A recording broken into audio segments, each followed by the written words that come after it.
Recording in progress.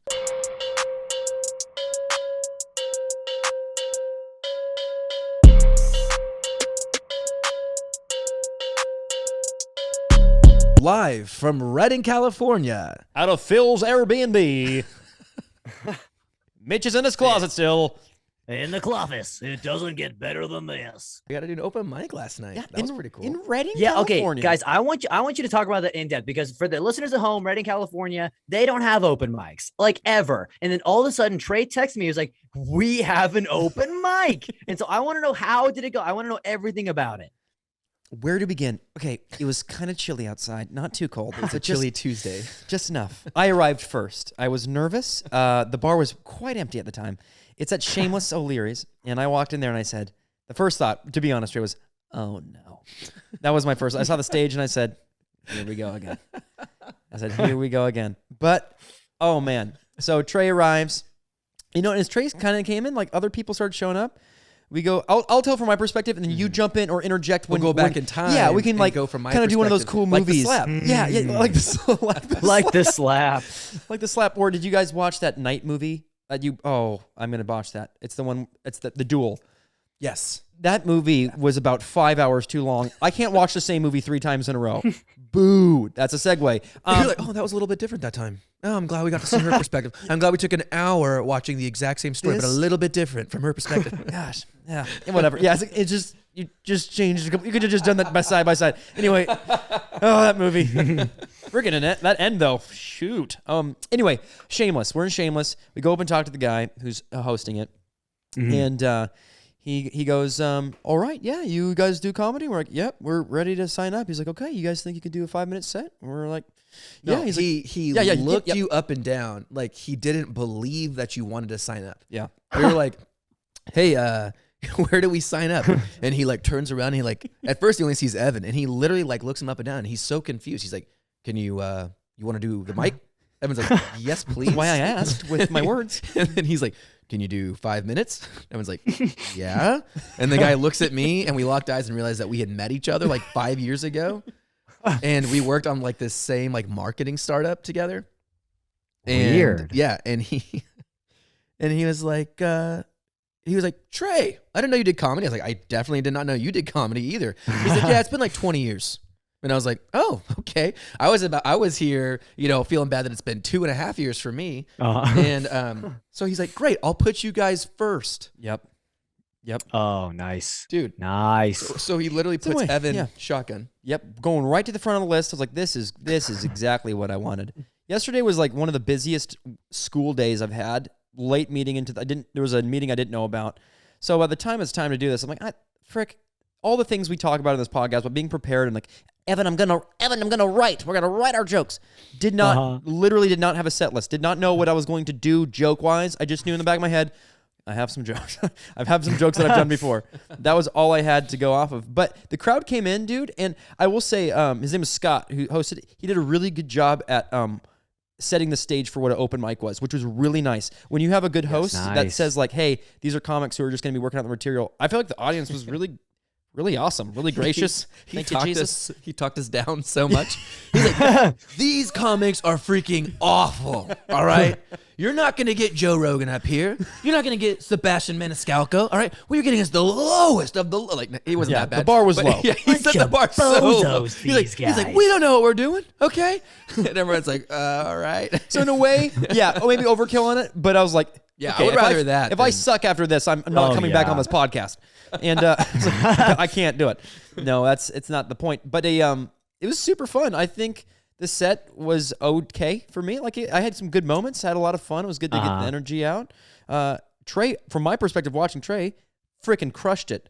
Like it was really fun to watch. Brought like the material I've heard before with new spins and new twists, and it was really to be honest, man, it did not sound like you hadn't done stand up in 2 years. Like I appreciate that. That was the 10 out of 10, goal. the most comfortable comic of the night.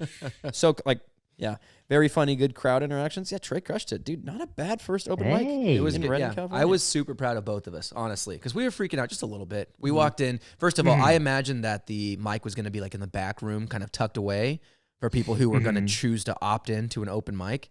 It was in the main room, like right next to the front door. And Uh-huh.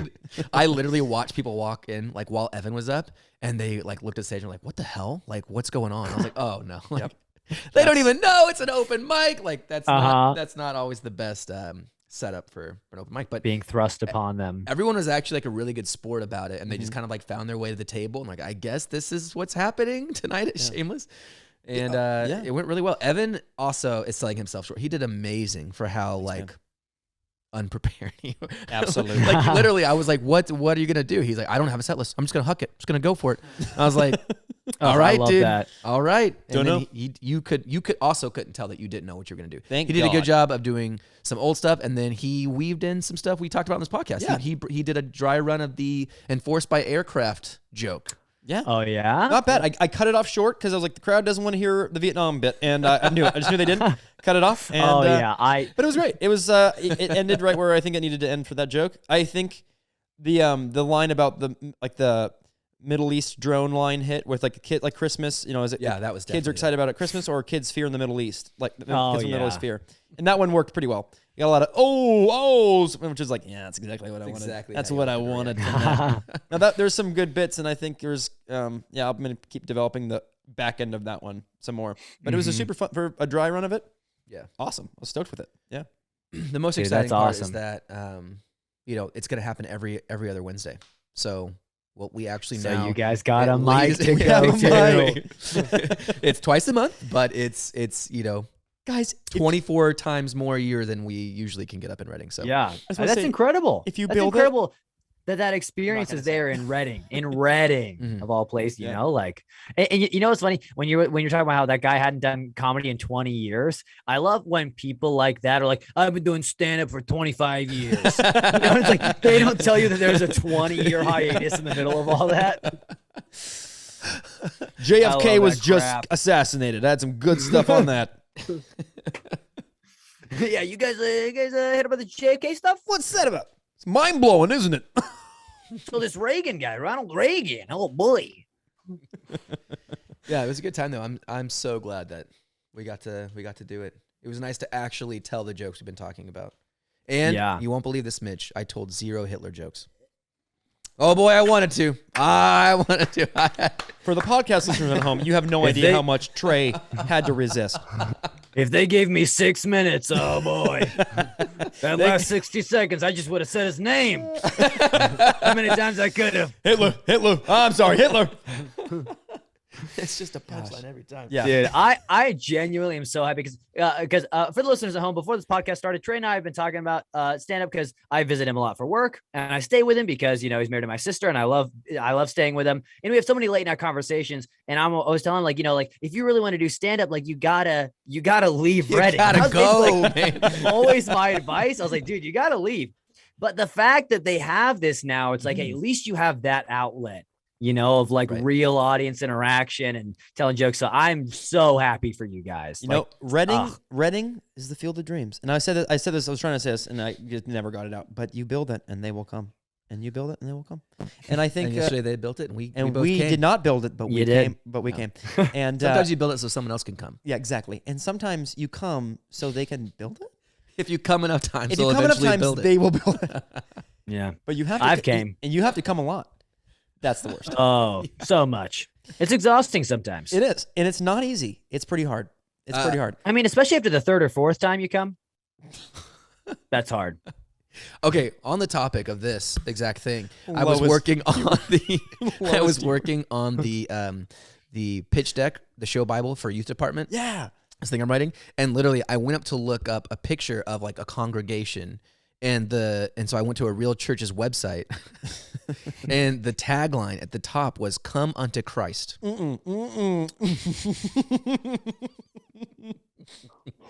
Question: do you ever see?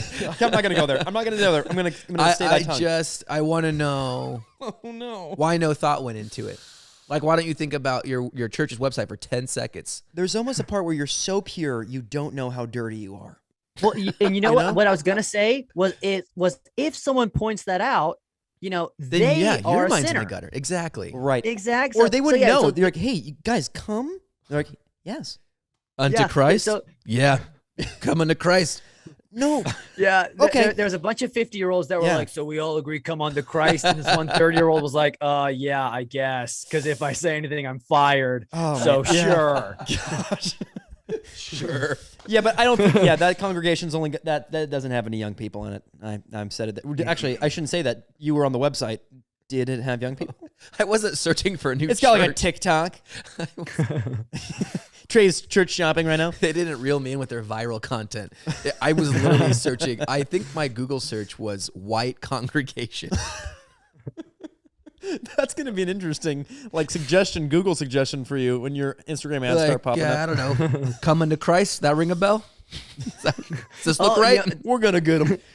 Speaking of weird things you look up. So I have this idea for a work video, and basically for inspiration, I had to look up thirst trap men.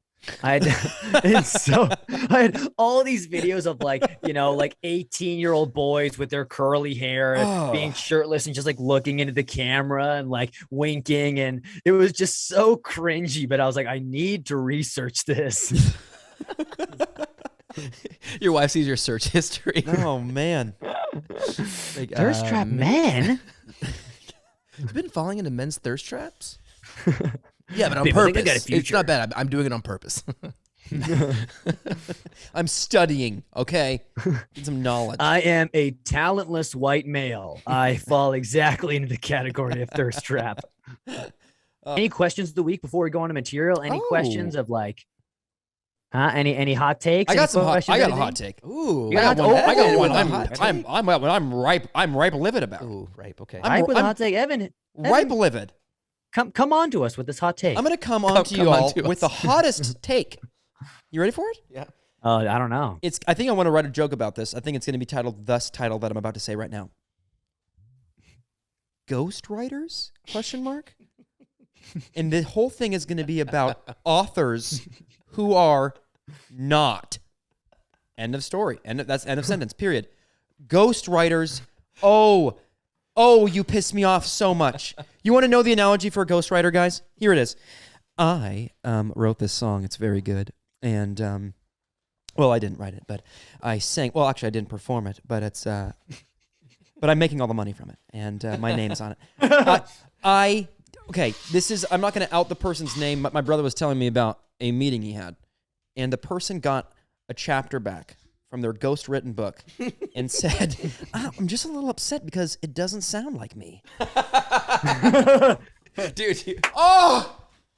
Hey, guy! Oh!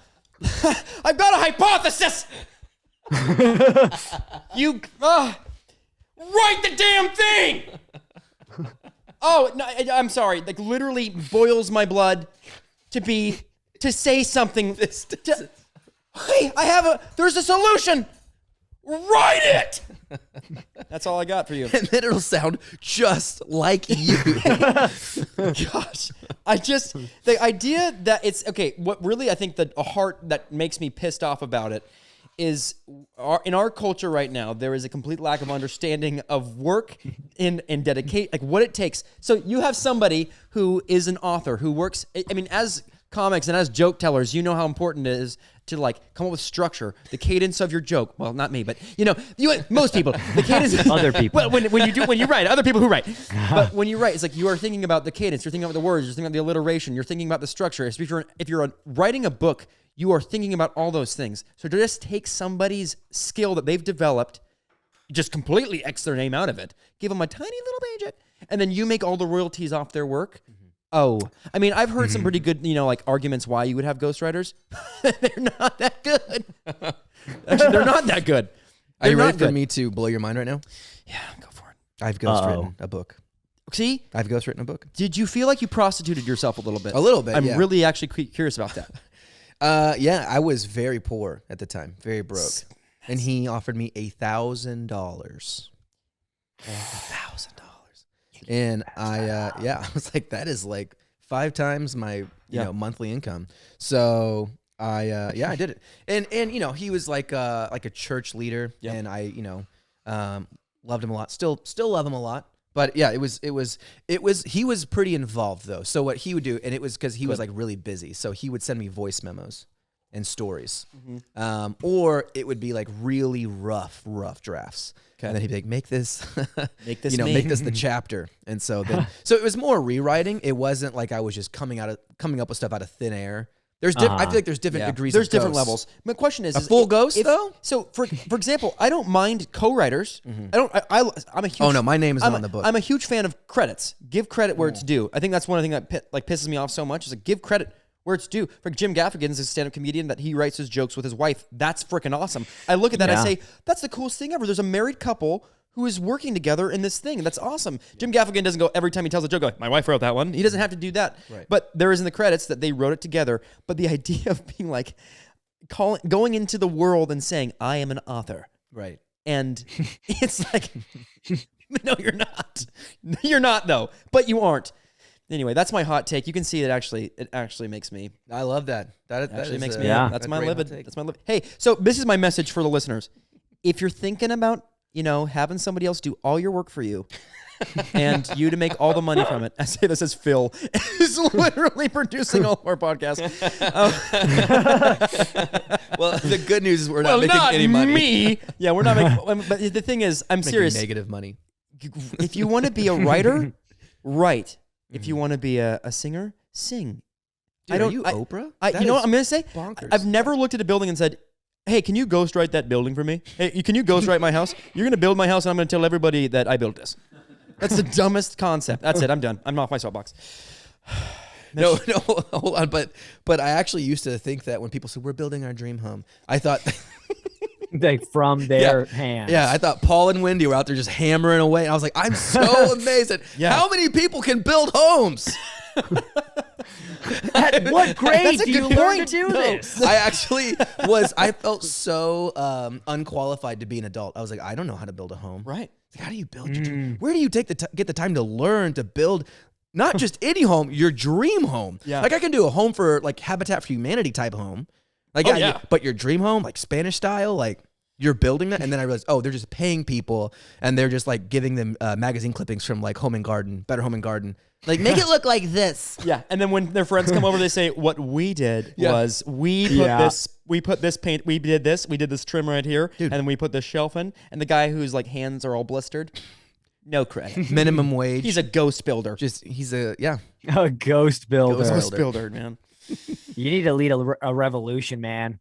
No more. Lead a revolution. We do. No more ghost writers, no more ghost builders. Do your own work. Do your own work. I mean, okay, for example, that's cool. Like, if it is in your case, I think I like that. I understand that. If it's content that's already kind of created, or it's already kind of drafted, right, and he can give somebody a job that's like, oh, cool, $1,000, that's cool.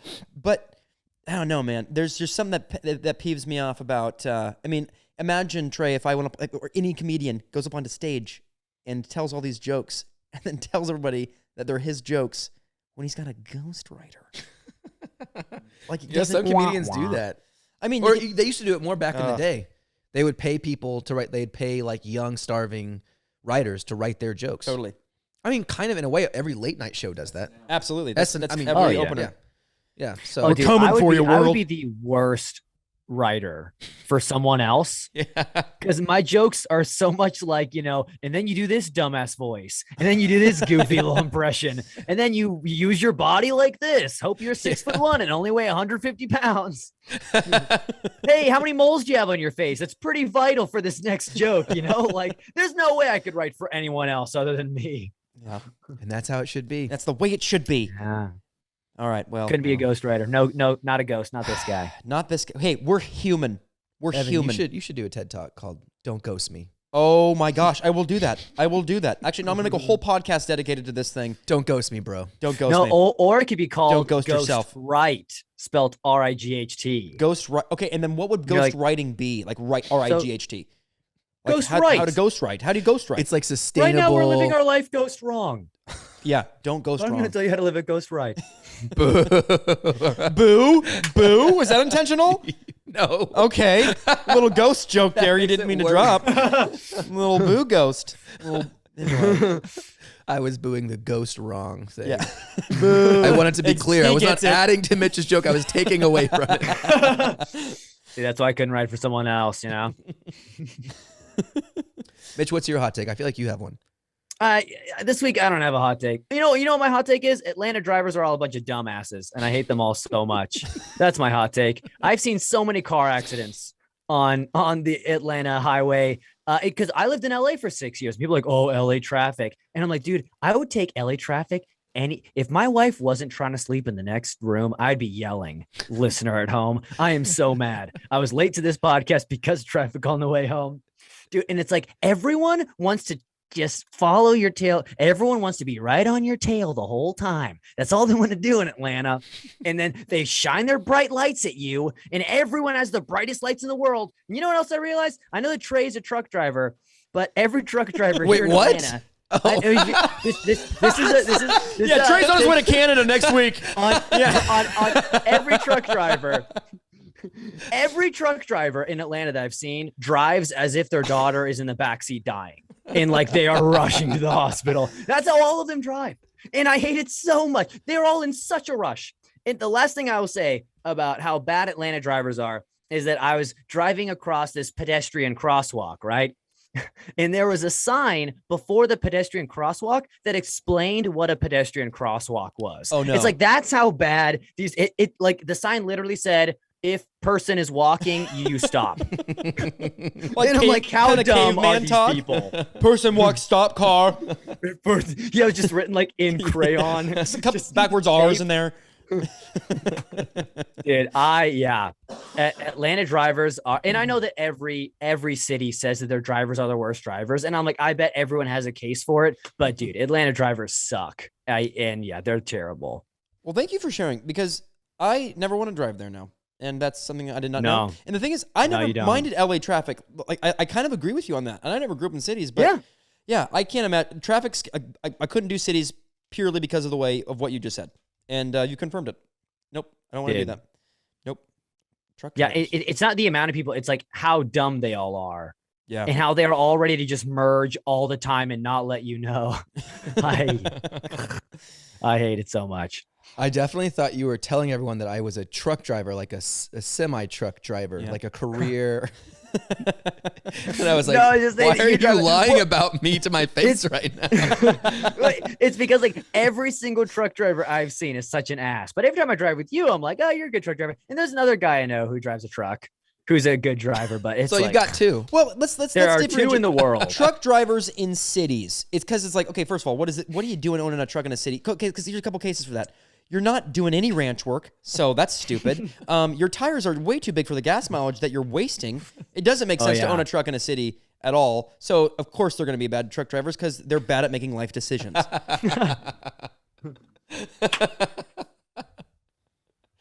And you have to be, you have to make a lot of decisions while you're driving. So that's actually all driving is making decisions constantly.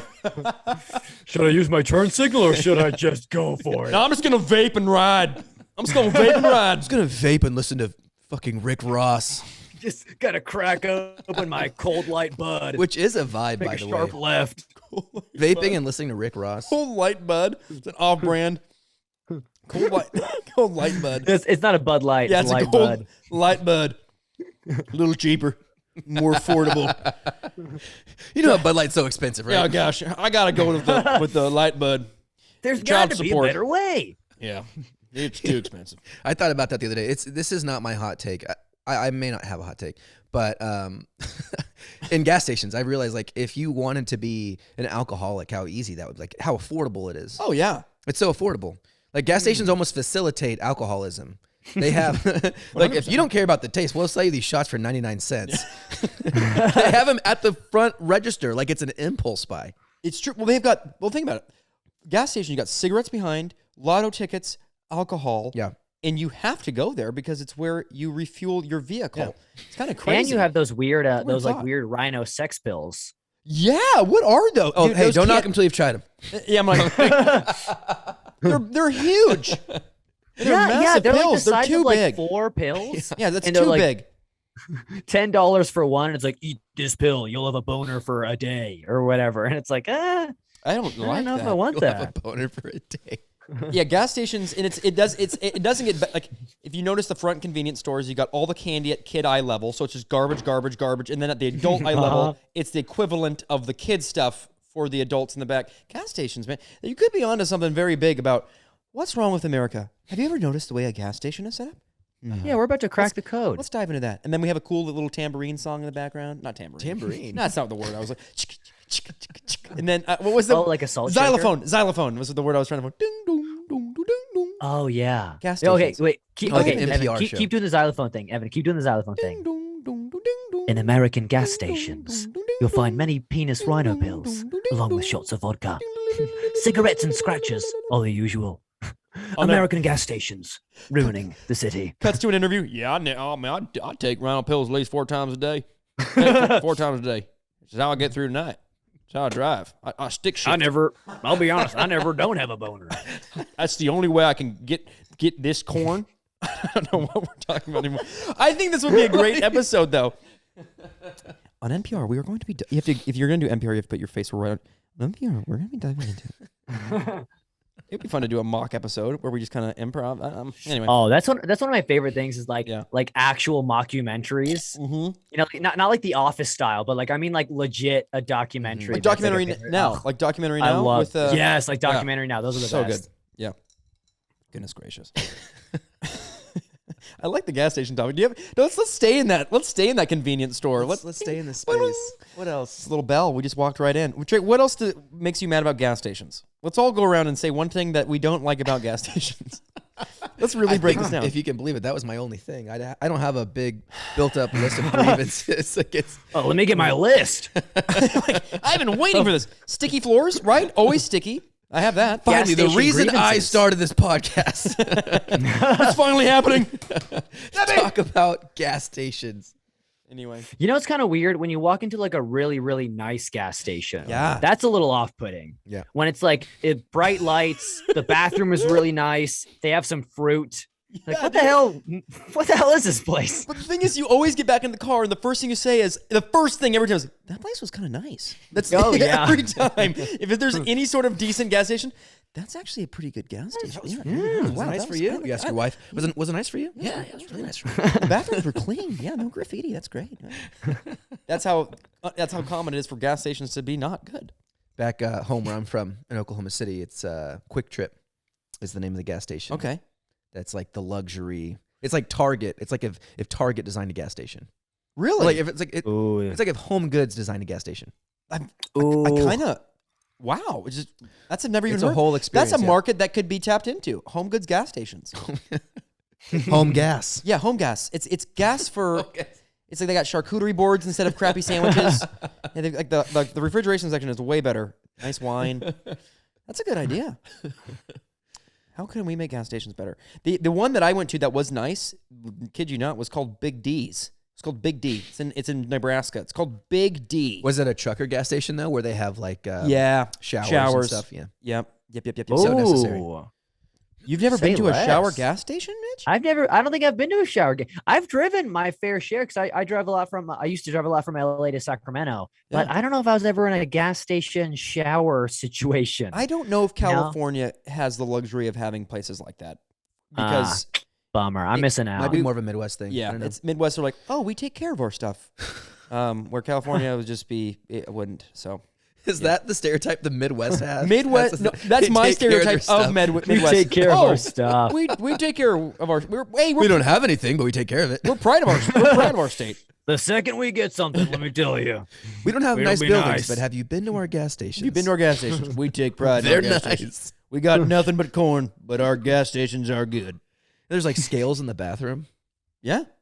You have to pay 99 Motivational cents. You have to pay- posters. You have to pay money for it, which I don't know if I want to. Yeah, I don't understand who's ever needed their weight in a hurry. Do you have $1? I need quarters right now. That's a great point. Why the hell would you ever pay to weigh yourself? What? That's so weird. Sir, you, Like, you, honey, do you have a quarter? do you know why we're short on rent this month? Yeah, I weighed myself a lot. Yeah, I'm. Yeah, I told you we got to invest in our own scale. honey, I've run the math. Okay, I've done it so many times. The amount of scale weighs per dollar. We don't weigh ourselves enough. It doesn't make sense. He brings home a scale. He's like, dude, in 2 months the thing's gonna pay for itself. I made an I'm investment investing in the future. He made an investment. Oh my gosh. This is gonna save us so much money, babe. I don't even know where Hey, you get those nuggets. You know those nuggets you almost didn't buy? No, you get them. You go back and you get them. Tonight we eating good. We're eating good. We can switch to scented candles. I know you hate the unscented from the dollar store. That's the You want lavender? transition. You got lavender. You can switch to scented. We're not going to have a scale bill anymore. We're just chopping things right in half in this household. We bought a scale. What's next? Solar? Having to look into it. Still out of my price range a little bit, but we're still looking into it. We're building a self-sustaining home. Yeah, I'm gonna. We grow our own wheat. We harvest sunlight and we weigh ourselves. we can do it now for free. He's like, hey Jimmy, come check this out. Step on that thing. Step on it, and watch what happens. It's Oh, I would, but I don't have any money. Oh, that's the thing, Jimmy. Oh, that's the damn thing. Step on it. Watch what happens. Are you sure I don't want to put you out? No, just do it. I know it's expensive. No, it's not. Just Jimmy, step on the damn thing. 300. You got it. Shit, son, you got to lay off that beef. I'm still fat. Man, thank God you didn't pay to find a number like that. Oh my God. Yeah, paying to find out that you're out of shape. He's sadly putting in quarters like, please be good. Please be good. Get on the scale like, damn it. Shit. Still fat. Go to the... Oh, man. Like a sad guy at a casino. Like, this time I'm going to win. Can I get 4 more quarters, please? Gives his last dollar bill on the counter. this isn't a Sir, game. are you sure? This is... Sir, you weighed yourself 20 minutes ago. Just give me the What quarters. has changed? I walked around the lobby a couple times. Give me the damn. I wore layers. I'm putting it out. I It's ate all baked water Lays. I ate baked Lays for breakfast today. I know I've lost some weight. You just hear from... She hears from the cash register. God damn it! Son of a bitch. Son of a bitch. He comes out and just buys all the junk food as fast as he can. It's not even worth it anymore. I'll take the Funyuns. Hell, Donatees too. Actually, we always called the donuts Donatees growing up, so that's why I call them that. Donuts. Donatees? Always call, it was like a fake name that we called them, but I've never not called them Donatees. Like, that's because I'm Donatees. Yeah, anyway. That was a fun. I like that. Gosh, I like the idea of him thinking that it's a casino game. Oh, I'm gonna win this time. It's like, oh, well, we're not gonna tell him because we're making money from him, but that is sad. That guy personally funds the scales in our back. Yeah, we got to get more of these. They told me I was an idiot for putting a coin-operated scale in a gas station bathroom. I said, I've got the business model. It's going to work. Just trust me. What? That is true. What? Someone pitched that and improved. That's the thing. When you start learning how things get made, that's crazy. There is production. Someone's like, what do you do for a job? I'm in the production line for scales that have corn dispensers on them. Coin-operated scale. Corn operated scales. It's much bigger than you think in the Midwest. It's wild. Do these scales like have any other benefits other than just the weight? Do they say anything about like body fat index or like? I think it does give you BMI. It gives you a very comprehensive list of your body's readings. So we're honestly Like selling a these diet? scales a little short. I'm actually like, we maybe did it for I the will. bit. It's for the bit. What else does it tell you like your heart rate maybe? Yeah, and here's the thing. I think it tells you your fortune as well. That's it. But guys, here's the thing. It's That's not the as money. funny of a bit if you say it does all these it provides all these services for you. Next Then thing you that know, I makes have one. sense. Yeah, we're all like, maybe should we go find one and hey guys, should we just find one and just like see? But like for seriously, you guys want to go find like a Just to be dumb. Just to be dumb. just to say we did, right? Anyway, what else? What else? That probably came off as utter nonsense, but it made my stomach hurt. I laughed. So I hard. loved that. See, I love rants where you get to kind of go into characters, and that's fun. Okay, so this is something I was thinking about. It's not exactly a hot take. It's more of an observation. I was thinking about, and this already was like a potential premise, but it was like, sorry, How you doing over there? I had to burp. I was like, and then I was like, am I choking? Oh my god, I'm choking. Oh, it's just air. Did you get air penis? Air again? penis a I little got bit air in the penis in my throat. throat. I got it. Air penis in the throat. It's the worst sentence. Oh gosh. Anyways, yeah, my daughter, she's 16 months old. Congrats. And thank you. Do we congrats for that, Mitch?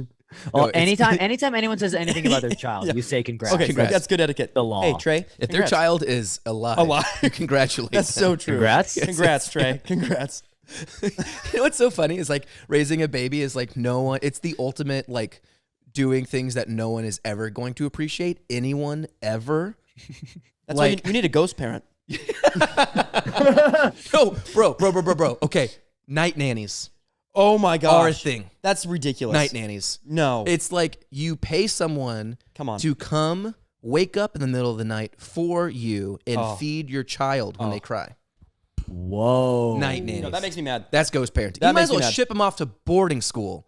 Well, like some people do that. nothing against those parents. I do. Hey, raise your child. That's all I gotta say. Trey, I don't want. Let's go. So your child is So 16, anyways. 16 months old. Yeah. And you know, you do these little things, and I'm like, man, good job, Trey. That was awesome. You did that. You changed a diaper. You sang to her. You kissed her on the forehead. You put her down. You rubbed her tummy, and then it's like, no one's ever gonna know that, and she's never gonna remember this. So you better just congratulate yourself. I'm like, and at the end of the day, she could still grow up to be a mass murderer. You never know. But you did you. You did the best you could. And she does like, come on. Trey, can you be my ghost parent for me? You sound like a good ghost parent. Yeah, no, I'm not gonna lie. I'm doing my best. That's really cute, man. Doing my best out here. But no, so the hot take or the observation is that she has the easiest life. Like she's got it made. Like I work so hard, and I stay pretty like busy all the time. And sometimes before I go to sleep, I'll look at my calendar to see what I have for the next day. And then I'm like, oh yeah, 9 a.m. Okay, this connects, like this strategy meeting, this whatever. And then I was just thinking about like if she had a Google Calendar, like what it would look that's like. good. Yeah. And it is just bliss. It's like nothing. Like she's not gonna have anything on her calendar till like 2032. Mm-hmm. In 2032, she'll have like T-ball or something. I don't know what the ages that you play T-ball, but 14 it was literally for just me? that. It was 14, Trey. Yeah, it's 14. I know. I don't want to be the one to Phil, break can it we to you, fact check but you were 14, in right? you were in special sports. My mom Center. said that was Huh? normal. What's that? No, what? Huh? What? Yeah, the bases were like, you know, no one got out. The bases come preloaded. You just step up to the tee. We weren't allowed to slide. It's just other parents on Yeah. every base for you to hit it. Huh? Yeah. What's it, 14? Huh? What? Yeah, no, that's literally it. It's just imagining my baby's calendar. What would that look like? That's a good premise. I think you could have a lot of fun and then Totally blank. being your. If you wanted to write that in like, as a joke, I think you probably were already thinking this, but like going into her voice and be like, I got to do that. I got to do this by that point. Making it stressful for them. I don't know. Maybe that's not a fun take, but Yeah. Putting just be like, things, oh, I the things gotta that she can't actually wait. does, putting on her calendar. Well- It's like, wake up, go to the park, get hand-fed like strawberries by hating it. mom. I think the joke could be like, you know how we take for granted all the things that are great. We'd be like, as a kid, like, I just gotta get my back scratched at 4. Well, that's Well, I not gonna think work. 'cause a the way dog- that you could start it would be like, you know, Gabby asking her a question, like the way you'd ask a baby a question. You're like, you want a nap or whatever? You want a burpee? And you'd be like, actually, I don't know if I can afford that right now. Time's a little tight. Yeah, that's great. Can we pencil that in for 9:45? It's like, I'm sorry, I gotta look inside the trash can and throw all the banana peels out. Yeah, exactly. Yeah, if you preface it Very with busy. Gabby asking a baby question, Oh, then that's September really being good. so professional about it. I gotta just go open every drawer in the kitchen and spread all the Tupperware all over the goddamn floor. Yeah, I was gonna say, there are so many lids that have not been thrown yet. Yeah, I'm booked. I gotta go slap the dog on his eyeballs while he's sleeping. And then, well, you know, 6 o'clock comes. It's just these things don't do themselves. She's so like she loves the dogs. This is stupid. This shouldn't even go in the podcast, but she literally will just walk up to the dogs and she'll pet them so nice while they're sleeping, and we're like, "Aw," and then she'll go, "No!" and just smack him like right in the Oh And man. the dogs just sit up. They're like, "What the fuck? What?" And I'm like, I don't know, man. Hey, dude, your guess is as good as ours. She like waits till we're watching. She's petting, and then she's like, "Whoop!" And now what are you gonna do? And the dogs know they're not allowed to retaliate. So you just see like the helplessness in their eyes. Like, what do I do? What can I bite her a little bit? Like, no, not even a little bit. Like, can I snap at her? No, sorry, I will Daniel. send you outside right away. You can be. I will put you down. You will Mark my be. words. We will euthanize you if you. There will look be a at her. needle and a quick bright light, man. It will be done for you. Dude, actually, I like the idea of you telling, like, because you're dad now. Like telling, like, I'm dad. in your stand up. It's kind of fun to bring that element to it. I think like that's 1,000%. really sweet and super funny stuff to be like. Being a new parent is nothing I've ever been, and so it's fun to hear. At least I don't think so. I hope not. Mitch, do you have should we? I mean, do we kind of want to go into jokes now? Let's go into jokes. Dive into what we going to talk about. Mitch, do you have anything? Yeah. I mean, I've got one. I got a few jokes, so I'll start with like an opening joke. I really like having opening jokes because it's a nice way to relate to the audience really quickly. If you make a joke about how you look, you're like, because that's the first thing they see about you, and so it's instantly relatable. And I have all these jokes about how I look like I'm a Mormon, I look like I'm a virgin or whatever. But I'm trying this new one. I tried it out tonight, and like it kind of worked. But the joke goes like this: my name is Mitchell Mack, and I'm so white I look like my blood type is LaCroix. And then I kind of want to go into a little bit of like, if I ever got into a car accident, the doctor would be like, I need 200 cc's of peach pear stat. But That gets me. Or what about pamplemousse? yeah, it definitely needs a better fruit. Because pamplemousse is. I'm a sucker for alliteration, man. Yeah. Peach pear. Pamplemousse? Peach pear. Pamplemousse is an actual Pamplemousse. LaCroix flavor. And Pamplemousse. LaCroix drinkers are going to get it. Like, It's a pamplemousse. They will. See, That's pretty fun. and my thing is like, should I say I look like my blood type is sparkling water, and then say I need 200 cc of peach pear LaCroix? But I'm like, I don't know. I think No. everyone knows what Lacroix Yeah, is Absolutely. definitely. for the most Yeah, part. if they don't get it, it's their fault. Yeah, they're a friggin' idiot. They're missing out. Something else. Okay, so one thing that I saw tonight, there's a guy doing stand up, and at the end he spelt his Instagram handle out as if anyone was going to look it up. And like the thing about that is how quickly they spell it out. So like for me, it'd be like, my name is Mitchell Mack. You can follow me on Instagram at Mitchell Mack 94, MITCHGL, MCK 94. It's like no one on earth. It's like, well, I was going to follow you, but I don't know how to spell Mitchell. No, it's too tough. So, But it's always like they spell it out or they say it, and then the spelling of it's so much more complicated. They'll be like, hey, see you later. My name is Jamal. You can look me up on Instagram at JAMMALLQUABTC. And I'm like, No. I didn't realize it was that hard. That was something I noticed. But so one thing I want to talk about, one thing I was talking about. Can I my wife. Can I add to that? Sorry, before you go to the next joke. Oh yeah. I mean, this could be the worst idea ever, maybe possible in stand-up. But like, if you are gonna do that, I almost like make fun of it and like do that, bring that joke, bring it up. Like, why does it with like comedies, like people doing stand-up, to do that bit that you just did with us, and then maybe at the end, like have a QR code for your Instagram, like, and that's like a prop. But that, anyway, but just like like you can follow me at www.instagram/ or like just hold up a sign. It's like if you a do the QR joke, code. it's just like a QR code, and then you just scan it. Get your phones out, scan it. Get your phones out, scan it. Just like, or just maybe that's the joke itself, is just like coming up with better ways for stand-up comedians to get their handles out there. Yes, you can scan my thing. That's anyway. So, like I said, I love it. I love it. Bring a prop, Mitch. Yeah, stopping you? I could I be any more gimmicky? I do impressions. I'll have a giant Bring your QR bag. code. but the thing I was talking about, this is like super rough stage, and I'm just gonna talk it out with you guys like you're a real audience. So, Well, we are. I'm an environmentalist. I care about the environment a lot. Like I compost, I recycle. And as an environmentalist, if I could give you one bit of advice, it would be to not care about it at all, because it ruins everything for you. It really does. Every single thing, you feel like such an asshole. Like I can't buy Oreos anymore because they come in plastic. And like everything I buy, it's so goddamn expensive. Like my deodorant is $10 versus a normal $2 deodorant. I have to buy like soap in a metal jar because that's, it's so much better. Like being environmentally conscious is a rich person's game. And you know what else is a rich person's game? Ruining the environment. Because all these corporations, it's not me. I'm not doing it. I'm not the one setting the ocean on fire with oil. It's billionaires. It's rich people. But they're the ones who are like, you're drinking out of a straw. That's really bad.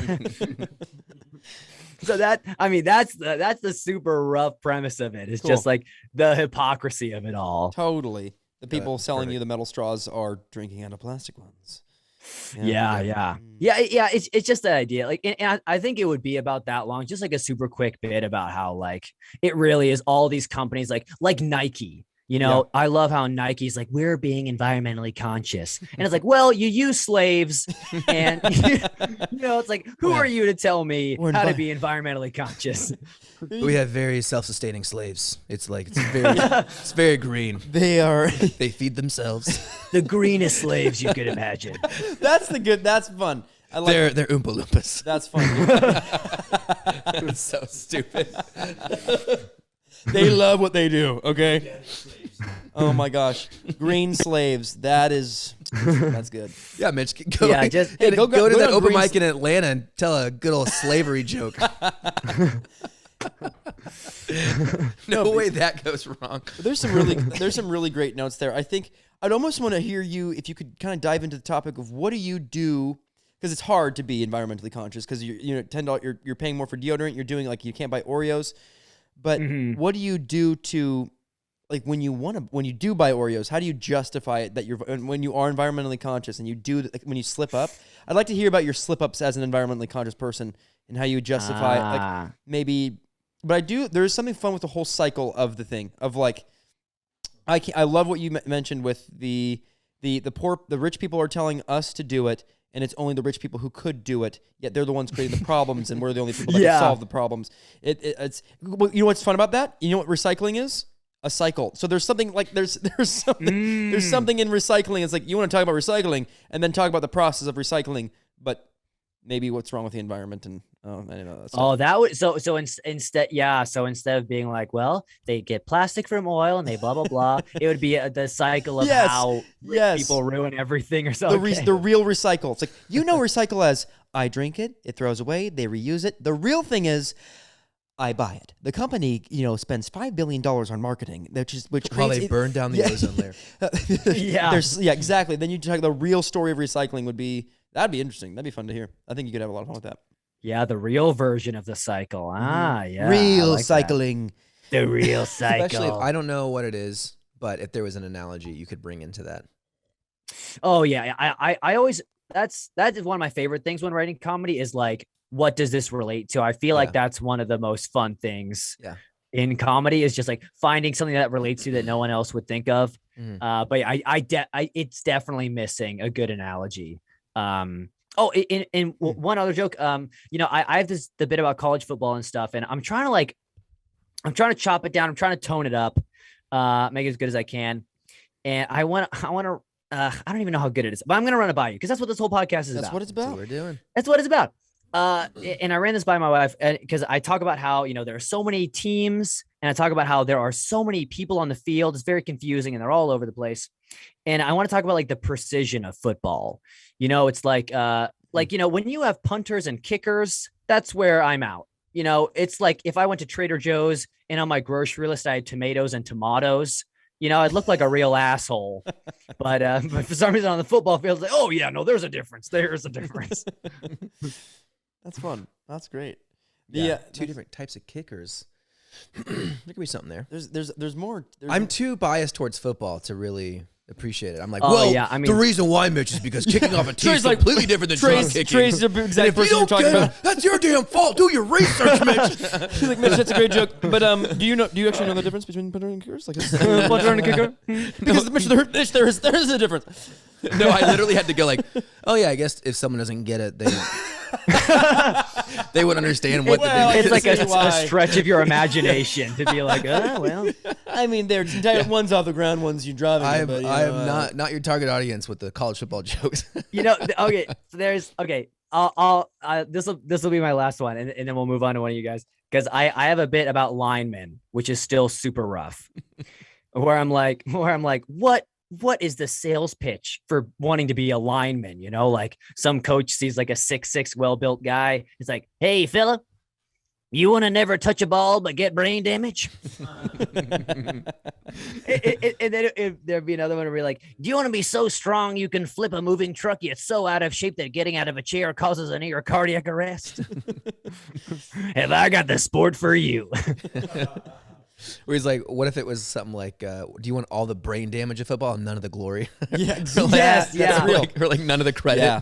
You want to Yes, never yeah, score a 'cause- yeah. touchdown, but have more concussions than anyone else. You want to be the most vital person on our team, but no one gives a shit about you. Yeah, because there is so much like how important they They're- are, right. You know, and also it's like how short Yeah. their lifespan is in like a literal and a metaphorical sense. Uh-huh. You know, like Yeah. they'll play for like 4 years and then they'll die at like they're like Great Danes. Okay. You know, it's I like didn't they know just that. He didn't need to hear You that, are but missing me, Mitch. but You Mitch, are missing I me needed with to- your jokes. I and- needed to Strike hear that. 3. You're talking about my dogs dying soon. Sorry, they're like Saint Bernards. I'm like, I mean, you know, talking about football is one thing. As long as you just shoot bring my football freaking down. dogs into He's this. like, if he touches Great If you Danes, talk about Damien one more time, I swear to God. that's dude, actually straight up write that Great Danes joke down. That's funny. That analogy is great. They're like the Great Danes of football. It's like they come in a flash of glory and then they're gone. Yep. And you could talk about how the commentators are always so condescending towards the linemen too. Anytime they finally get to touch the ball, they're like, "Look at that big guy go! Here goes the big guy! Oh, he's been dreaming of this day. Like, good for you, buddy. Yeah, That's so funny. have yourself a day, big guy." One of the things I was thinking of was how like basically every single call is always holding.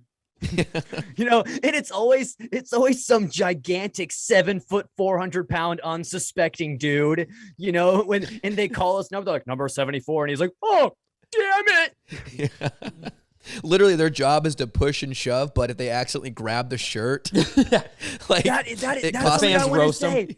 Yeah. That was another thing I wanted to say. Like you have one job. Yeah. Push. It's like, did you say grab?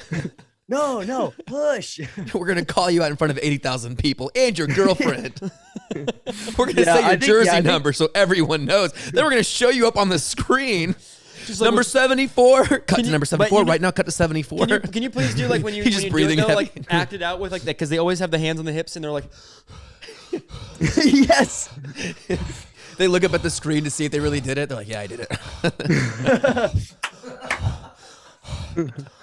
it's like they're working so hard. I think if the joke if you do more of like a lineman appreciation instead of like making fun of them, ironically punching you can't punch up with them. Yeah. But- Okay. So I'm I like talking think about how important they are, and then They're I the just poop unsung on heroes. them. They're the unsung heroes because they really are. I think people would enjoy that a lot because you watch a football game, they only talk about the running back, they only talk about the quarterback, but the line is maybe the most important part of They your do. team. They do Both so sides. much work, and then we just shit on them. Maybe I should make this callback. I've done it twice. Are linemen the ghost football players? I'm done. That's just ghost football. That goes. Yes. Yep. All right. Oh, yeah. Sorry, I remembered I had one more, and then I swear I'm actually done. better And I do want to that. talk about like the officiating of football. And I'd say like the officiating of football really is reflective of the policing system we have in America. Because if you beat the shit out of a black running back, no one bats their eye. But if you push a quarterback too hard, everyone's like, flag. That's it. That's it. That's great. That's great. No, there's definitely something there. Oh yeah. That's great. You know what? People who love football love talking about Is systematic police brutality. racism. Yeah. They love it. They love it. It's their favorite. It's like right after I watched 9 hours of Alabama versus Georgia, I'm gonna watch this documentary on prison reform. I'm gonna watch It's on the my 13th Saturday Amendment on to do Netflix. list. Yeah. Oh man. Then it's NASCAR. We need to do that. Prison reform. And there's the NASCAR race later. Didn't drink. Got to talk about that. Then So back to my Bud Lights. You guys my, heard- my light Back to buds. my light buds. My and light then I buds. fall asleep to a nice album of Beyonce. Just drift off to a nice little I mean, we all gotta admit, Lemonade was a game changer. changed my game. I put lemonade in my tea. Anyway. It's just I wish they had the same opportunities. That it's just I don't most want of to them sound preachy here, but I was weighing myself at the gas station the other day. Couldn't help but think. Yeah, I got nothing. I thought you were gonna finish that. It sounded like I had a follow-up joke. You I broke it had up and then you just- nothing. hey, that's all you need. That's all you need is the first bit. That's it. I'm a builder. I'm a not a comer. I'm a builder. I'm a ghost builder. I need one of those rhino pills to finish. Oh, okay. I'm the only one who will build it and not come. I'm a builder. I'm not coming, guys. Do you struggle with building and not coming? Yes, I do. Take our gas station rhino pills. It's a gas station rhino pill, a 5-hour energy, one of those little kid toy candies.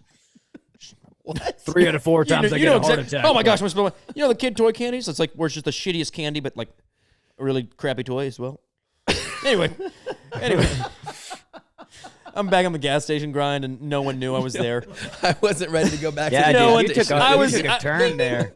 I ring the doorbell again. Not the doorbell. I'm done. And Evan's you done. signing off for Evan's Evan. done. Signing off for Walked Evan. in I'm through Trey. those moving doors. Yeah. They swooshed open for I was you. trying to think. Bong. Try. Okay. Little Best fly gas station. fan. Best gas station door noise that you can make. Go. Worst topic of the podcast so far. Okay. Nailed it. See, Trey. You shut your whore mouth when you That's listen the to that. kind of effort you need to give, Trey. That's what we're talking Where you about. at? Mitch and I have talked behind your back about this.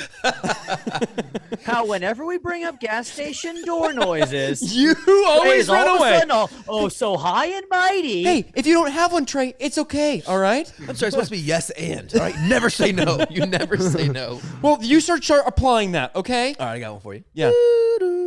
That was pretty good. Wow. I'm gonna do an old one. Oh, this is gonna be bad. Ding, ding, ding, ding. That was supposed to be a real bell. That was supposed to be a real bell. Ding, ding, ding, ding. Ding, ding, ding. I actually prefer Trey's sound over that one now. I do. Like I like. Trey's- No, yours was good. Can you do yours?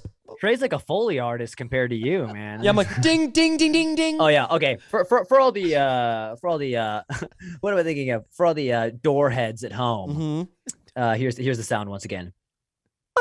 That's it. That's the one. That's. Boom, boom, bing, boom. Oh yeah, the There's follow-up two notes. sound. Bing, bong.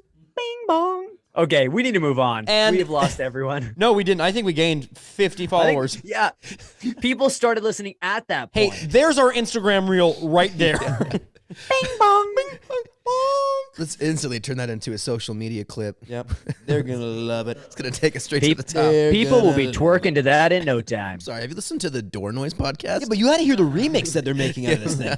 Bing, bong, bong. All right, it's gonna sound dumb, but all they do is door noises. And welcome back And to there's a few. All they do is door noises and a few Hitler references, but I assure you, they're tasteful. And you don't know which is which. They sound remarkably similar. Heil Hitler. Heil Hitler. Is that a doorbell or is that just what was that? What was that noise? Heil Hitler.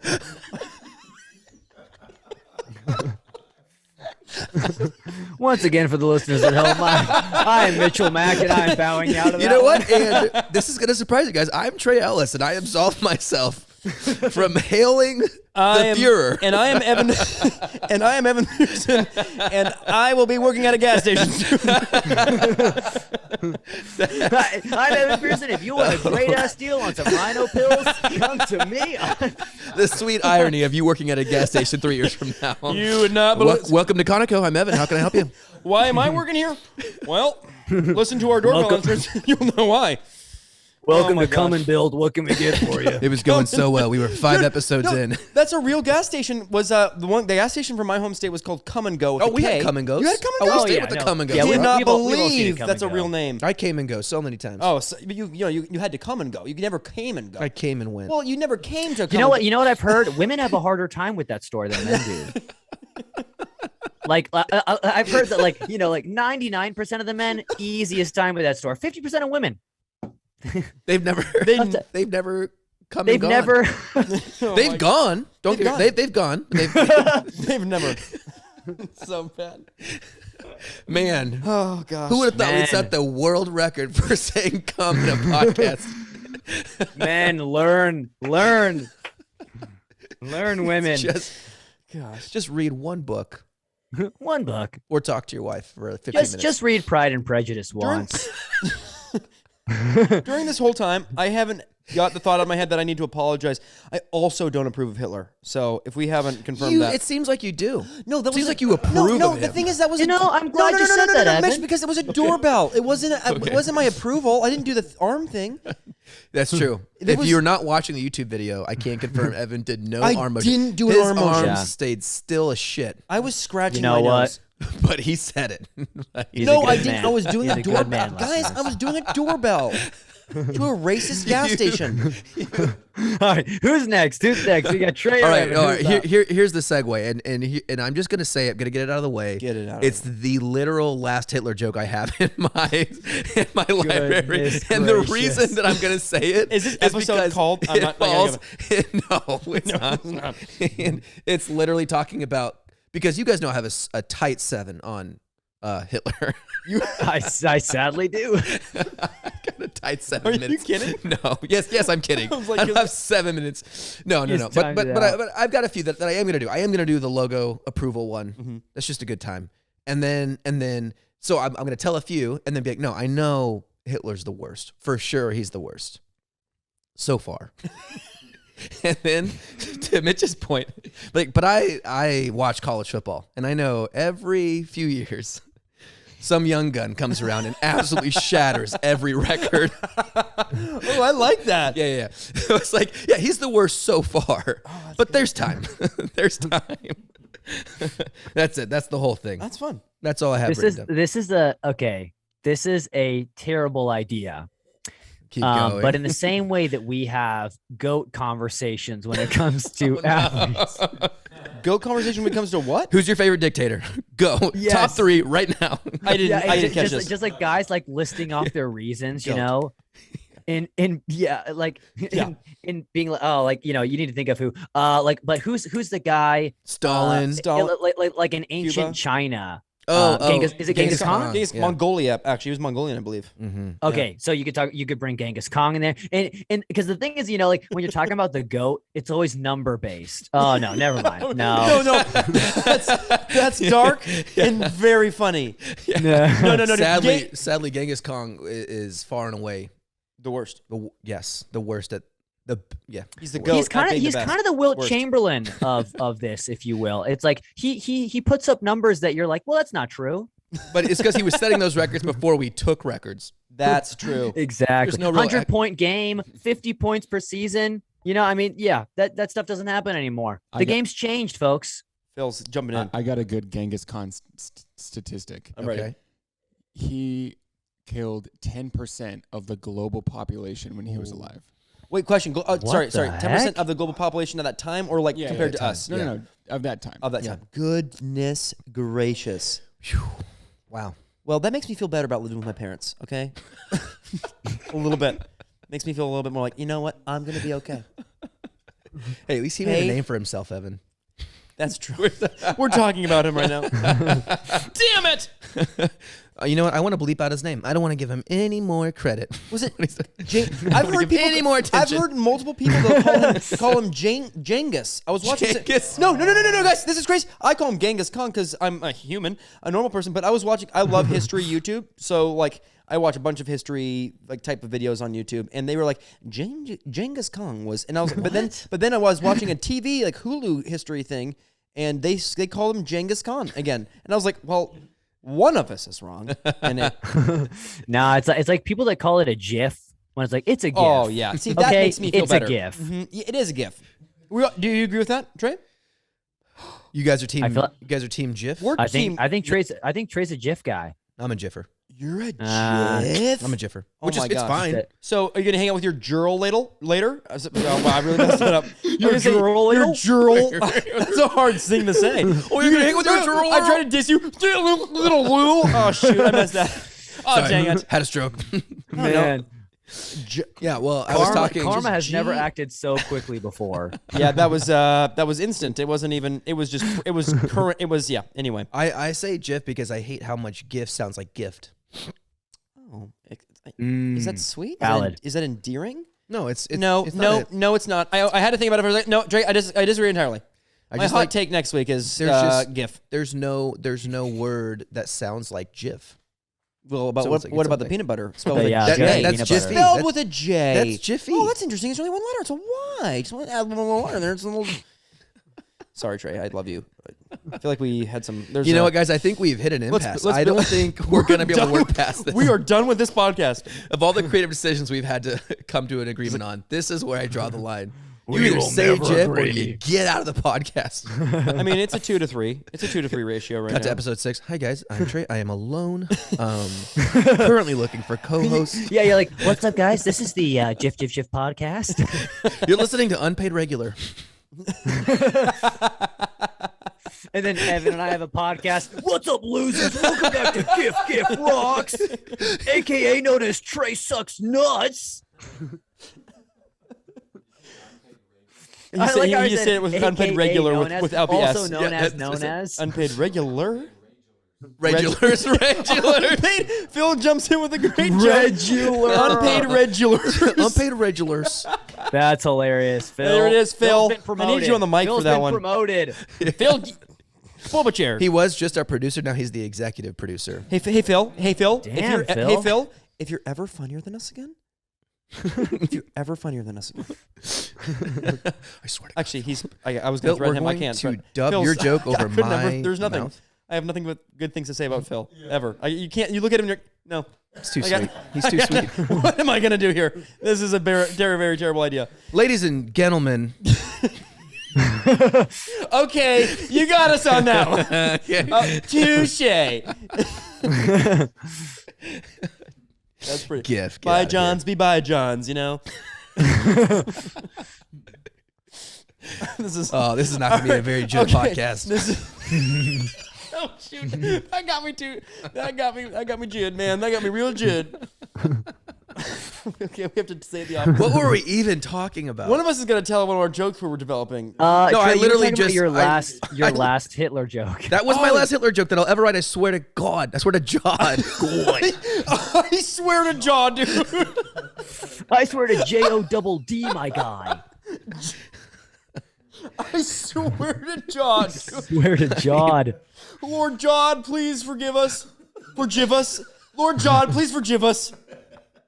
You know, you guys are coming up with these so fast, and my brain is just like, no. Hey, just take a G and flip it the opposite of what it should be. It. It's all right. You've been in traffic all night, bro. You did. Oh, You did. I was You've been in that raging. Atlanta traffic. I was raging. My brain is Reagan? only going to be thinking about like G's and the rest of the podcast. Like, where can I say it? Where can I say that? I'm already plotting out the future Yeah, I'm for like, the next 30 minutes. If I say this here, I could tie it in there. All right, guys, I got a Joe. Bye. The deep inhale. You know what's the worst? Is that I was thinking of a way to fit that in. I was like, okay, I know I'm ghost. gonna starts say with a Joe. G. Oh, we've been being like, you're a Jost writer? You're a Jost writer, guys? I think it's cold outside when you think something's funny. I'm so over it. I'm so done. You're talking about jazz stations. Okay. I have that was real. That's a real premise great. I'm working on. I love it. And that is going to retire my Hitler Let's joke. Mitch, let's clap for that. Hey, yeah. I swear, like, here's the thing. That's the end of a really long I sponsorship talk for his I talk a really big game. Like, I always come with the Hitler premise. I've never once dropped the H-bomb on stage. No, I haven't heard it. I don't know if I will. What question? No, guys, I told a 9/11 joke one time. Okay, so I told a 9/11 joke on the same night that I was forced to eat hot sauce on stage. Oh. Yeah. Did I already talk about that No, on I the didn't. podcast? You talked about the hot sauce. I had no idea you talked about 9/11. Yeah, then I went straight into my one and only 9/11 joke. And I, obviously against, I almost said natural disaster. I'm against acts of terrorism. I'll just say the premise and I'm going to move on. But it was the premise. Right. And this is me with a burnt tongue. And I was like in a crowd that already didn't like me. And I'm trying to win them over.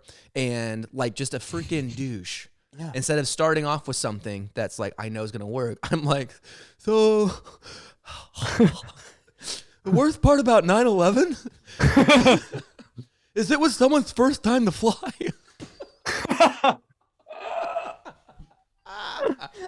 Dude, like, someone was like, "Is this normal?"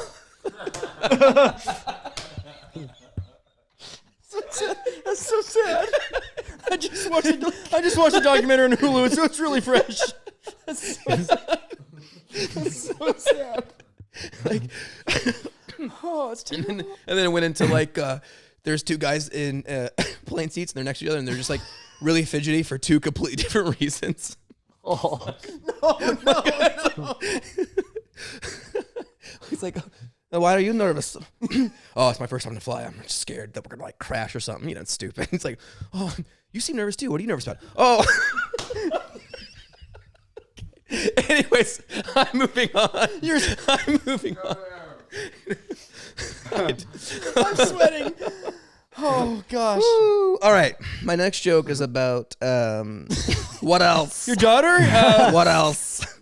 it was just a premise. Anyways, that's just a premise. Question. No, that's fine. I don't have a question. That's all right.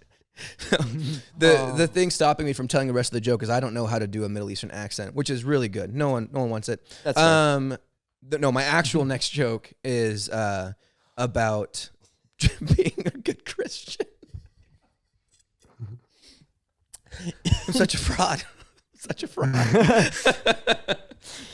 Trey, you might need to work on that a little bit.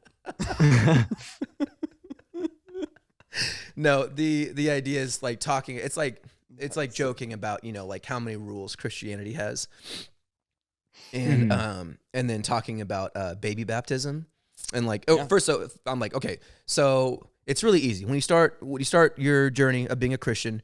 They present it to you like it's going to be so easy. They're like, yeah, all you got to do is, pray, read your Bible, paint something in Mexico once a while. That's good. And That's a great line. And you're like, all right, yeah, I got this. This is good. All right. I pray 3 times a day, go to church on Sundays, whatever. But then you have to decide what kind of church you want to go to. And then you're like, I'll Google best church. and then you realize that there are like 500 different denominations in America alone. Jeez. Of the Protestant side, because there's like Catholic and Protestants, right? So there's one split. And then on the Protestant side, there's like 500 different decisions you have to make. And then once you get into that, then there's different like subcategories within that. So you can be like, oh, am I going to be a Baptist, a Presbyterian, a Lutheran, a Charismatic, an Evangelical, a Southern Baptist? Like, there's so many different categories. And then within that, you have to learn their set of rules. And so it's like, you go to a Lutheran church, and I'm going to get this backwards because I don't know which church has which rules. So I need to do some research on this one. But it's like you go to a Lutheran church and like, what do you guys believe? Like, oh, we believe all the same things you believe. Like Jesus, okay, good. Bible, okay, good. Communion, sure, yeah, okay, good. Baptism, definitely. As a baby, what's that? Sorry, come again? Yeah, so we believe that you have to get baptized as a baby. Oh, no problem. And we believe in a full submersion. Okay, sure. Dunk a baby underwater. I'm down. No problem. I'm going to go check out the Presbyterian church and see, I'm sure it's mostly the same stuff, right? Right. It's a church. What do you guys believe? Mostly the same stuff. Jesus, good. Bible, great. Communion, sure. Baptism, absolutely. We do a sprinkle baby baptism bath. All right, we sprinkle our babies. Could you dunk them? No. So basically, like building up that premise. That's fun. To like lead to the punchline of like God is in heaven, and like, hey God, there's a lot of messed up stuff going on down there, and he's just like, I'm sorry, there's this group over here that's baptizing their babies the wrong way. That's really good. Yeah. Like, hey, God, can we talk about the Catholic Church? Yeah, absolutely. How wet do their babies get? No, actually, I want to talk about the priests. They're doing some pretty messed up stuff. How wet do their babies get?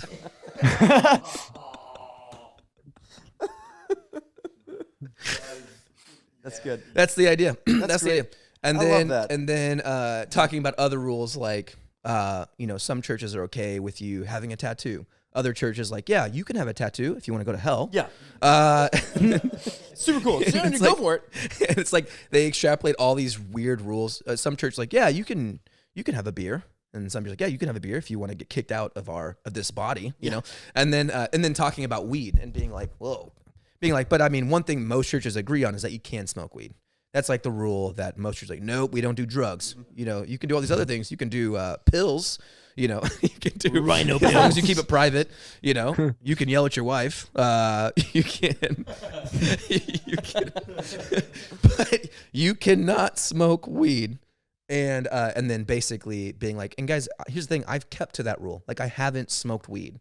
But I'm going to be so pissed if I get to heaven and find out like I could have been. like if I get to heaven this whole time and Jesus like, all right, you did all the things. You read your Bible? Yep. You went to church? Absolutely. You baptized your baby? Yep. Sprinkled on the face? Yeah, you got it right. Okay, thank God. I was scared about that one.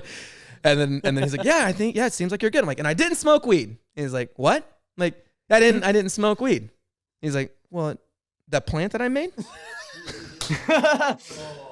Like, yeah, I didn't smoke any of it. He's like, all right, well, okay, good for you. I mean, that's your choice. I'm like, no, what? That was one of the rules. He's like, what? No, man. What do you think we're doing in here, bro? I love that. He's like, dude, we're floating on clouds playing the harp. Do you think we're not absolutely baked right now? I made it. I made that. It's like, dude, we were giving you a taste of literal heaven, bro. On the earth. It was organic. I don't know what more we could have done to tempt you to smoke weed.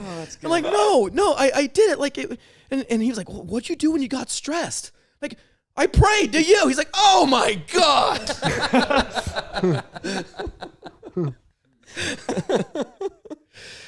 And yeah, that's my time. Thank you very much. That's good. That's the whole. Yeah. That's fun. That's a good build. Man. I've got some pages filled with just like talking really fun. about all the funny rules. And obviously not everyone's going to go with me on the weed thing. Like some people are going to love the baptism jokes. And then when it comes to talking about weed, that's such a sacred cow. Like there are people like drugs, no drugs. Don't talk about drugs. For sure. But I would love to because, we talked about how sometimes occasionally I love pissing off my fellow Christians. Mm-hmm.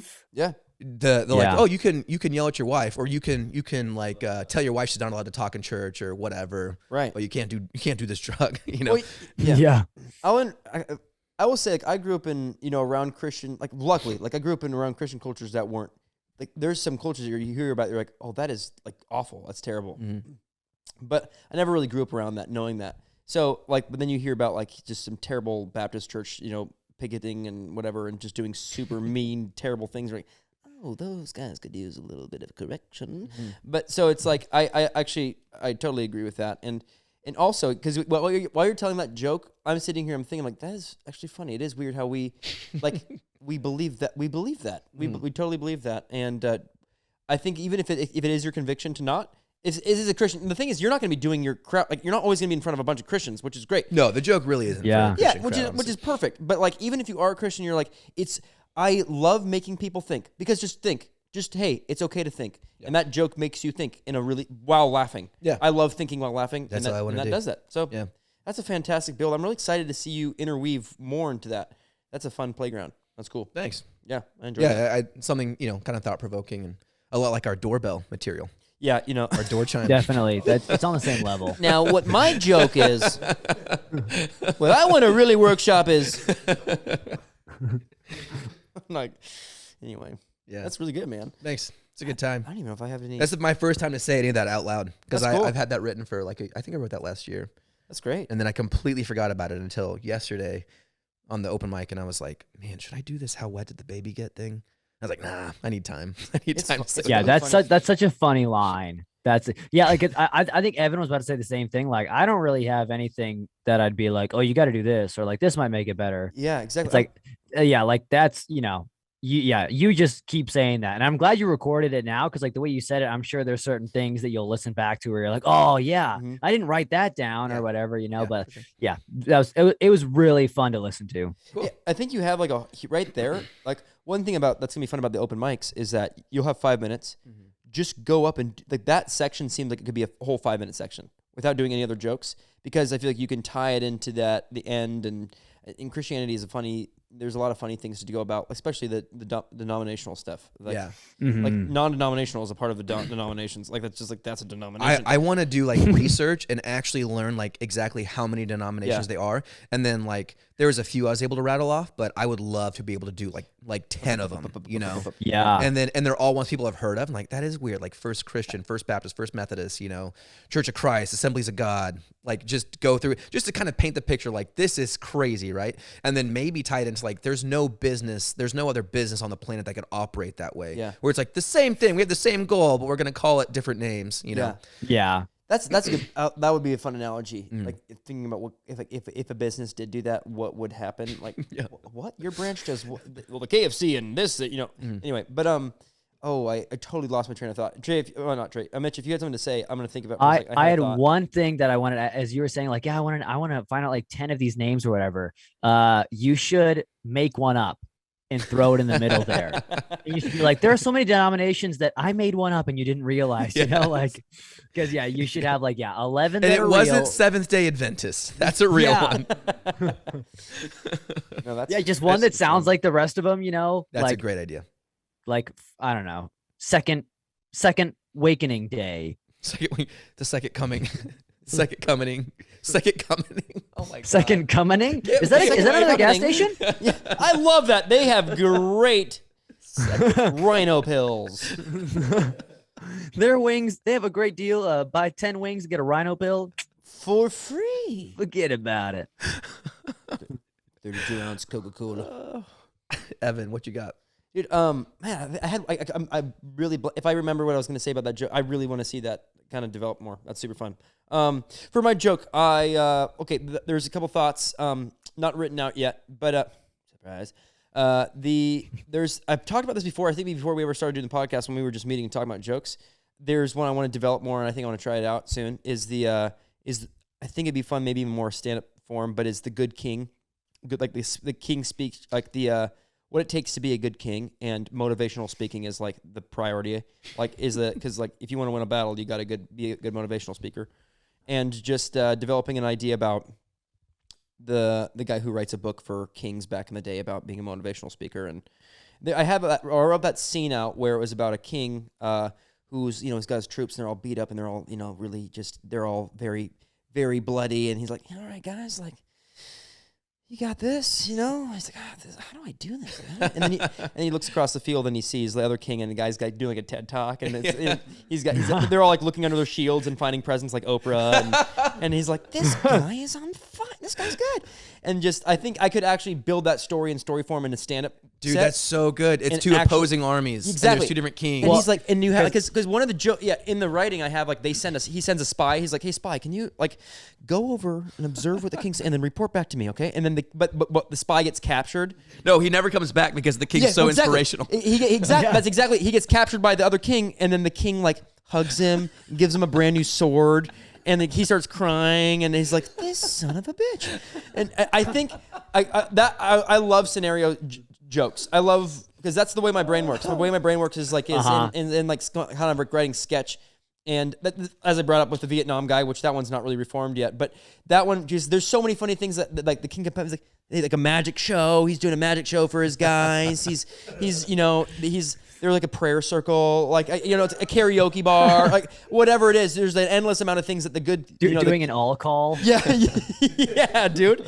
There's like endless things that the good motivational speaker could be doing, while the other king is like, this guy, and then he looks behind and his whole army's joined him, and he's like, heck, I'm gonna join him. Yeah. And so that's so good, because dude. There was that comic that I drew a while ago, and you helped me. It was like, I think you helped me develop this idea, Trey. It was like I don't know if anybody listens to this knows that I draw little crappy comics every now, like once in a blue year. They're not crappy. They're T-shirts that are absolutely gonna not come even back. a moon. It's a blue. So good. 2 years. I haven't, but it's like I drew a comic and it's like a knight sitting with his hand, just like a classic business book, hand under chin, and he's like saying like, it's hold steady, medieval business strategy, and it's just because like the whole idea of like hold steady, and I love medieval stuff. I have this daydream where I travel back. I fall back. There's actually a movie called Black Knight with Martin.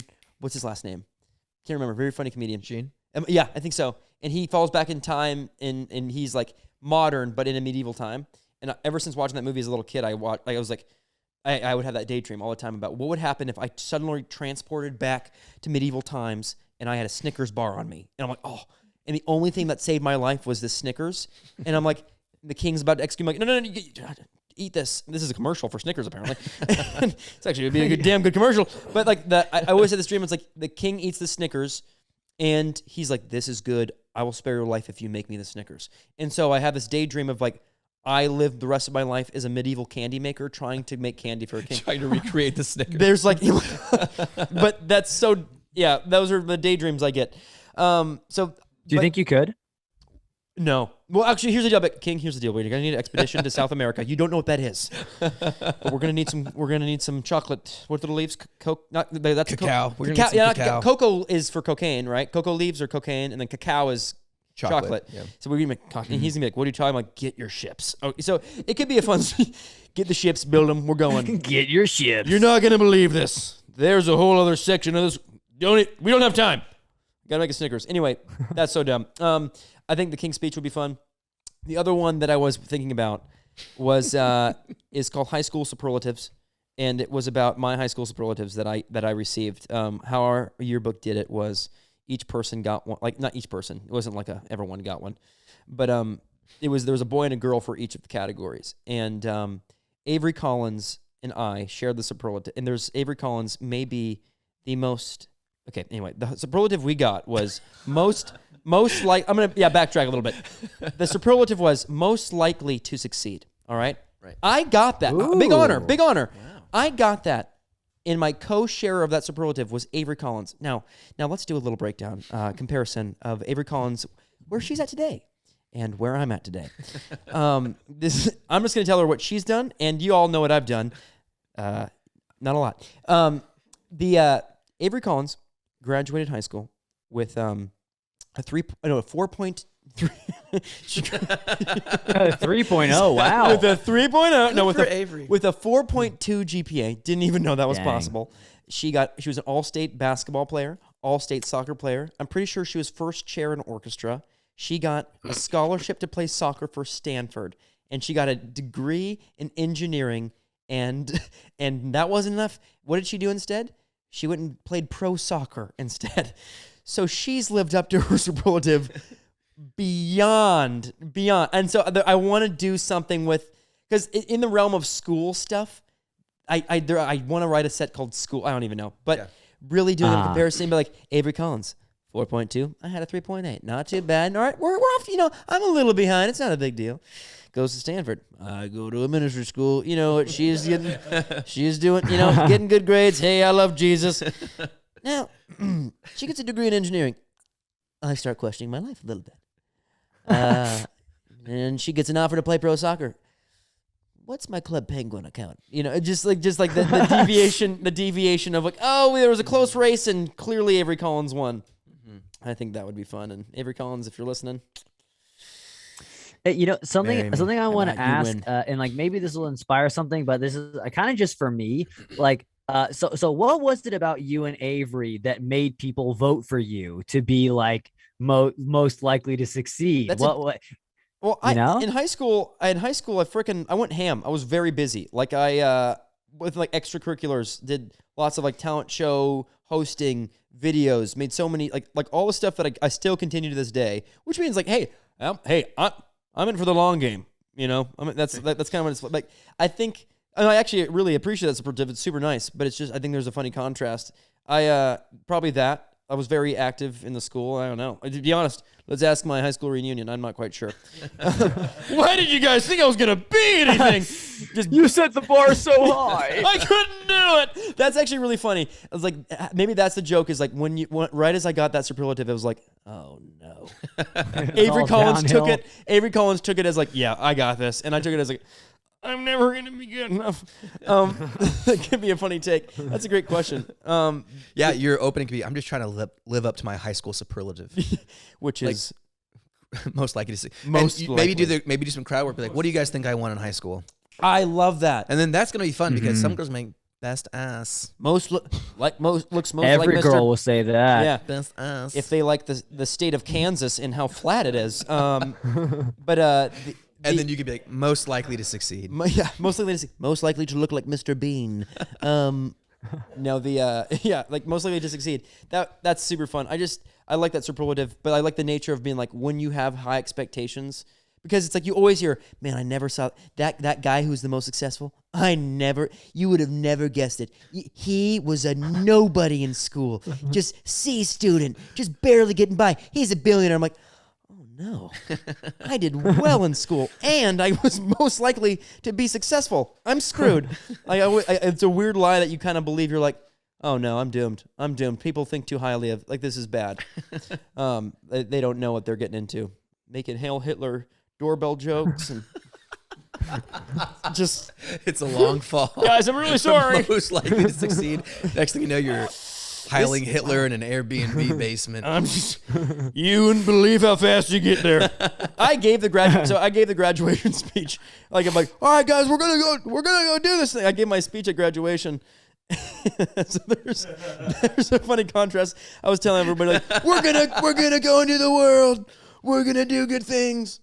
And I'm supposed to organize my high school reunion. I'm the person responsible. You are? Yeah. Had no idea. We're like, well, obviously, you're going to be so successful. You'll know how to organize. You're going to have the money to do it, right? That sounds so stressful. I am not an admin person.